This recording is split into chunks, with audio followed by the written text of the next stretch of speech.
बिस्मिल्लाहिर्रहमानिर्रहीम। My YouTube family members, अस्सलाम वालेकुम। उम्मीद करती हूँ आप सब खैर खैरियत से होंगे।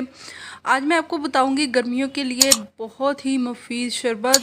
इससे आप ना सिर्फ बाज़ारी शरबत वगैरह और जूसेस वगैरह से उनके जो मुज़र असरात हैं उनसे बच सकेंगे, साथ साथ अपनी सेहत को भी बरकरार रखेंगे और उसके बहुत ही मुफीद असरात आपकी सेहत पर होंगे और साथ साथ आप अपने मेहमानों को भी ये सर्व कर सकते हैं। तो इसके बहुत ही फ़ायदे हैं। इससे आपकी जो स्किन है वो भी फ्रेश रहेगी, साथ साथ आपका जो मैदा है वो ठंडा रहेगा। गर्मी के असरात से आप ख़ुद को बचा सकेंगे। तो इसको बनाने का भी बहुत आसान तरीका है और उसके इंग्रेडिएंट्स भी बहुत ही इजी से आप बाज़ार से ले लें। अगर घर में मौजूद हैं तो घर में मौजूद चीज़ों से ही आप इसे तैयार करके रख लें। प्लीज़ आप अगर मेरी वीडियो पे नए आए हैं तो इसको सब्सक्राइब भी ज़रूर कर दें। तो आपको पसंद आती है तो इसे लाइक भी ज़रूर कर दीजिएगा और दूसरों के साथ इसे शेयर ज़रूर कीजिएगा ताकि दूसरों का भी इससे फ़ायदा हो। ये गर्मियों में मैदे की ठंडक के लिए और आपको ख़ुद को फ्रेश रखने के लिए बहुत ही मुफीद है।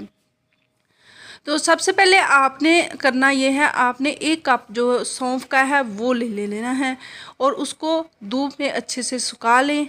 और इसको भूनना वगैरह नहीं है ताकि इसमें वो ज़ाया ना हो। तो आपने इन्हें सिंपली से धूप में थोड़ी देर के लिए सुखा लें। सुखा लेने के बाद आपने इसके जो जार है, ग्राइंडर जार, उसके अंदर इसको डालें। डालने के बाद इसको बारीक आपने पीस लेना है। पीसने का तरीका इसका जो सबसे बेस्ट है, इसके साथ आपको उसके साथ शुगर या मिश्री ऐड कर लें। शुगर ज़्यादा बेस्ट रहेगी, इससे ज़्यादा वो बारीक फाइन सूरत में आ जाएगा, यानी बारीक हो जाएगा।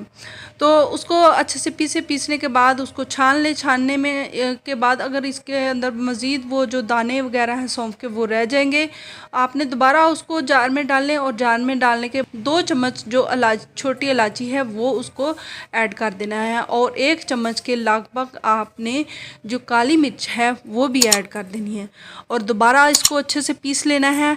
अगर फिर भी उसके अंदर कुछ दाने बच गए हैं तो उनको निकाल के छान के तो उसके अंदर आपने दोबारा से 1 कप चीनी डाल के तो अच्छे से चीनी के साथ ये अच्छे से पिस जाएगा। तो पिसने के बाद आप इसको अच्छे से छान लें। छान के बाद आप इसी किसी भी शीशे के जार में इसे अच्छे से सेव करके रख लें।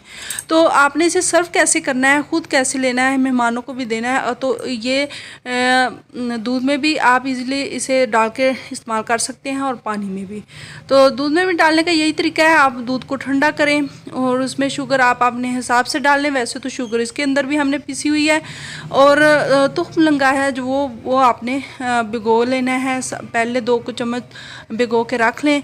जब वो अच्छे से उसका जेल टाइप हो जाए तो वो भी इसके अंदर ऐड करें और साथ 2 चम्मच इसके जो आपने पाउडर बनाया है सौंफ का, इलायची का और काली मिर्च का, ये भी 2 चम्मच उसके अंदर ऐड कर दें और अच्छे से बर्फ़ डाल लें। ठंडा हो जाए तो ख़ुद भी पिएं और अपने मेहमानों को भी। ये एक डिफरेंट टेस्ट वाला और नहायत ही मुफीद जो शरबत है वे पेश करें। आपके मेहमान भी इसे पीकर बहुत फ्रेश फील करेंगे और आपको उनको भी अपनी रेसिपी बताना पड़ेगी कि किस तरह आपने ये बनाया है।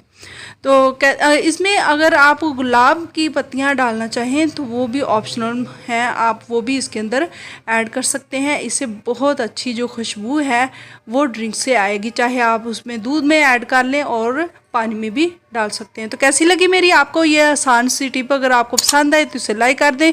चैनल पर आप अगर नए आए हैं तो सब्सक्राइब भी कर दीजिएगा और साथ लगे बेल आइकन को भी ज़रूर प्रेस कर दीजिएगा। Thanks for watching.